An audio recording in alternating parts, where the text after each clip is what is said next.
Hi hello welcome to cine cigars. Here is our review on కూలీ movie. కేవలం తమిళ film industry మాత్రమే కాకుండా south cinema industry అంతా ఎప్పుడెప్పుడా ఎదురు చూసిన సినిమా కూలీ. ఈ సినిమాలో రజనీకాంత్తో పాటు చాలా మంది స్టార్ హీరోలు నటించారు.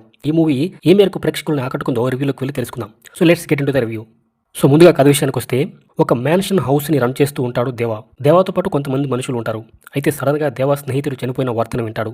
అయితే ఆ చనిపోయిన స్నేహితుడు హార్ట్ అటాక్తో చనిపోకుండా ఎవరో కొట్టడం వల్ల చనిపోయాడు అనే విషయాన్ని తెలుసుకుంటాడు. అయితే అక్కడ నుంచి ఏం జరిగింది అనే ఎంక్వైరీ చేయడంతో కథ మొదలవుతుంది. తన స్నేహితుడు చావు గురించి తెలుసుకునే ప్రాసెస్లో దేవా ఒక హార్బర్కు వెళ్లాల్సి వస్తుంది. అక్కడికి వెళ్ళిన తర్వాత దేవా ఎటువంటి పరిస్థితులు చూశాడు, ఆ హార్బర్లో ఎటువంటి ఇల్లీగల్ యాక్టివిటీస్ జరుగుతున్నాయి, మ్యాన్షన్ హౌస్ని రన్ చేయడానికి ముందు దేవా ఏం చేసేవాడు, సైమన్ దయాల్తో దేవాకు ఉన్న సంబంధం ఏమిటి, ఇంతకీ కథలో శృతి హాసన్ ఎవరు, స్నేహితుని చంపిన వాడిని వెతుక్కుని వెళ్లే ప్రాసెస్ లో అసలు దేవా ఏం తెలుసుకున్నాడు, ఇటువంటి అంశాలన్నీ తెలియాలంటే సినిమా చూడాల్సింది.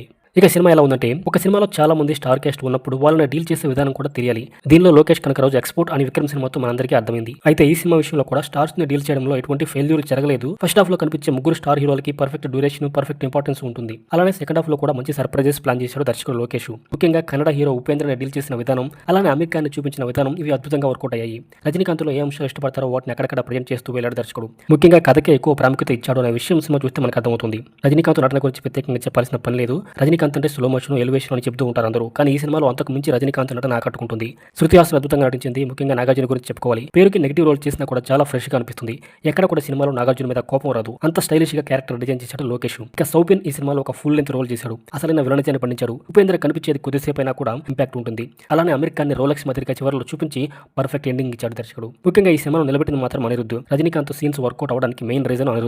సాంగ్స్ అద్భుతంగా ఉండడమే కాకుండా సీన్స్ కి బ్యాక్గ్రౌండ్ స్కోర్ అదరగొట్టాడు. అనిరుద్ధ్ మ్యూజిక్ తో సినిమా ఇంకో లెవెల్కి వెళ్ళిపోయింది. అయితే దర్శకుడు లోకేష్ మంచి కథని రాసుకున్నాడు, కానీ తను చూపించే విధానంలో కొద్దిగా తడబడని చెప్పాలి. లోకేష్ కథని నాన్ లీనియర్ స్క్రీన్ ప్లేలో చెబుతారు. అయితే ఈ సినిమాలో అదే రివర్స్ అయింది. అద్భుతమైన సీన్స్ అక్కడక్కడ వర్కౌట్ అయినా కూడా మధ్యలో కొన్ని సీన్స్ డల్ అయిన ఫీలింగ్ కలుగుతుంది. దీన్ని ఇంకా లోకేష్ చాలా బాగా చెప్పగలడు అనే ఆలోచన మనకి తప్పకుండా వస్తుంది. కొన్ని సీన్స్ ఇంకా ట్రిమ్ చేసే అవకాశం ఉంది. ఫిల్మ్ రాజు ఎడిటింగ్ విషయంలో జాగ్రత్త తీసుకుని ఉంటే సినిమాకి ఇంకా ప్రెస్ అయ్యేది. రజనీకాంత్ ఎలివేషన్ పక్కన పెట్టి ఎమోషన్ ని గట్టిగా పట్టుకుని ప్రయత్నం చేశాడు. కొన్ని ఎలివేషన్ సీన్స్ మాత్రం బాగానే వర్కౌట్ అయ్యాయి. సో ఫైనల్ గా కొంచెం ఓపికతో పేషెన్స్ తో కూర్చుంటే కూలీ కొంతవరకు సాటిస్ఫై చేస్తుంది.